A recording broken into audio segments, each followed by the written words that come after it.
এবার তারপরে যে সংখ্যাটা বলবো সেই সংখ্যার মানুষকে একসাথে আসতে হবে।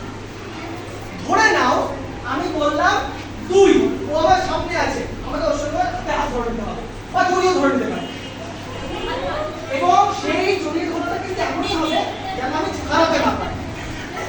আমি 3 বলি, কিন্তু হাততালি মারার পর যে সংখ্যাটা বলবো সেই সংখ্যার মেয়েদেরকে কিন্তু একত্রিত হতে হবে, যেন কেউ সাথে না পারে। কিন্তু বলতে পারি শাড়িটা তো পারছে কিনা, সারাতে পারলে কিন্তু দাও।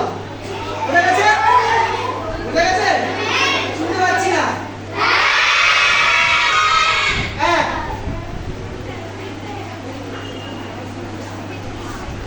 2 কোনো কাজের দরকার নেই, কোনো কাজের দরকার নেই, নর্মাল স্টাইল। 1 হাততালিটা কিন্তু যে কোনো মুহূর্তে মারতে পারি, হ্যাঁ 6 বলার পর তবেই যে মারবো এমনটা নয়। 4 বলার পর খালি দুনিয়ার তারপরে হাত দেওয়া এরকম করে হবে না কিন্তু। 4 বললে